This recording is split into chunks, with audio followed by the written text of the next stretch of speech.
राज्य के हम नागरिक हैं और हमारी और आपकी जिम्मेवारी है इस राज्य के प्रति।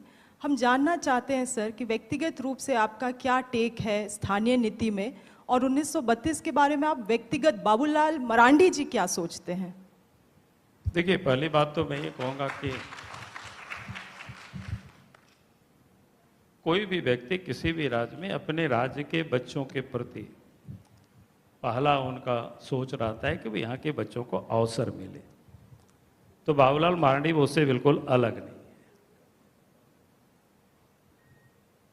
चाहे वो किस प्रकार से हो, कैसे हो, या अलग इशू है। और आप सब लोगों की जानकारी के लिए, जब हम इस प्रदेश के मुख्यमंत्री थे तो उस वक्त भी ये सवाल खड़ा हुआ था, और इसीलिए हमने 1932 तो उसमें कहीं भी उल्लेखित नहीं था कि पिछले सर्वे राइट्स ऑफ रिकॉर्ड्स में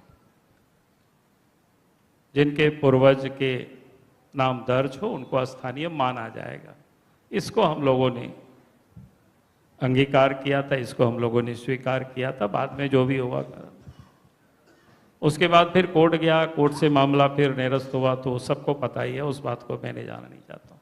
आज भी मैं कहूँगा कि झारखंड के बच्चों को 100% कैसे मिले उसकी मैं जरूर प्रयास करूंगा, उसका मैं रास्ता भी निकालूंगा, और मुझे पूरा विश्वास है कि रास्ता निकालने में हम लोग सफल भी हो जाएंगे। क्योंकि 3rd और 4th ग्रेड के बच्चों की बहाली का सवाल है, कोई बहुत बड़ी विषय नहीं है। इसको राजनीतिक अखाड़ा कम से कम उस समय भी हम नहीं चाहते थे, लेकिन घटनाएं घट गई, दुर्घटनाएं हो गई। लेकिन आज भी मैं इस मत के ही हूं कि भाई यहाँ के बच्चों को 3rd और 4th ग्रेड की नौकरी में 100% उनका हक बनता है, और उसको हम दिलाएंगे। ये तो और कोई सवाल? वो बिल्कुल हक बनता है, लेकिन सवाल तो ये है कि यहाँ के बच्चे हैं कौन, पहले वो तो रिकॉग्नाइज कर लिए जाएं।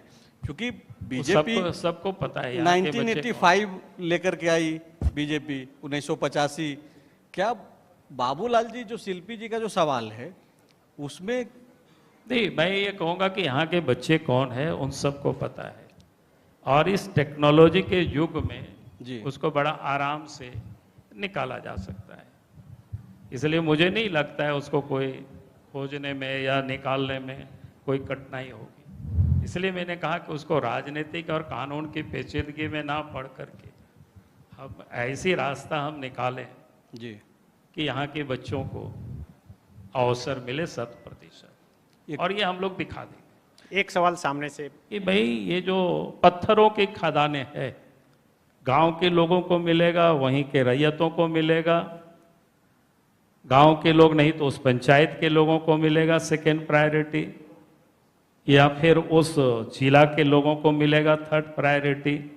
लेकिन दिल्ली और मुंबई से आ करके उन सारे खदानों पर, क्योंकि गवर्नमेंट को तो रॉयल्टी मिलता है, टाटा भी काम कराएगी तो वही रॉयल्टी मिलेगी, और अगर कोई मंगरा उरांव भी काम कराएंगे तो सरकार को वही रॉयल्टी मिलने वाला है, वही सेस मिलने वाला है। तो इसलिए मैं बार बार इस बात को ये बार बार कहता भी हूँ। दूसरी बात मैं ये, जैसे मैंने कहा कि दारू वगैरह भी, अब कहते हैं कि भाई हमारी माँ बहनें हड़िया दारू सड़कों पर बेचती है, लेकिन अंग्रेजी शराब की दुकान के लिए कोई मुंबई से आ रहे हैं, कोई दिल्ली से आ रहे हैं, कोई बिहार से आ रहे हैं, बड़े बड़े लोग आते हैं, उसमें से छत्तीसगढ़ से आ रहे हैं। हमने कहा कि भैया ये भी तो आप हमको कम से कम जितनी ST SC की ट्राइबल पॉपुलेशन है, जैसे पेट्रोल पंप मिलता है, गैस एजेंसी मिलता है, आबादी के अनुपात, कम से कम इस दुकानों को तो इन माँ बहनों को दे देना चाहिए, पूंजी भी दे देना चाहिए। अब तो प्रधानमंत्री भी विदाउट गारंटी के 20 लाख रुपया तक के लोन भी दे रहे हैं, तो अपने लोग संचालित कर लेंगे ये सारी चीजें। और उस समय भी जब हम राज्य के मुख्यमंत्री थे, बालों को तो हम फ्री कर दिए थे। जब हम राज्य के मुख्यमंत्री थे, ग्रामीण क्षेत्रों में जितनी हाट बाजार थे वहीं के नौजवानों के नाम पर बंदोबस्त करा दिए थे। तो मुझे लगता है कि ये कोई बहुत बड़ी इशू नहीं है, लेकिन सरकार को करना होता है, दूसरा तो कोई नहीं करेगा, तीसरा आदमी तो सरकार करेगी उनकी मानसिकता पर। लेकिन दुर्भाग्य है, जिसे हमने कहा कि इसको थोड़ा किसी ने हिम्मत करके ये काम नहीं किया। अगर हिम्मत थोड़ा जुटाते हैं लोगों को देना, ताकि लोग हमारे भी लोग बन जाते लाखपति और करोड़पति, तो ये अपने वो देश, जहाँ तक आपने बांग्लादेश की कहा, तो तो मैं आज कहूंगा निश्चित रूप से झारखंड में डेमोग्राफी बदला, और उसमें से सबसे अधिक ट्राइबल का हुआ, ये नुकसान है।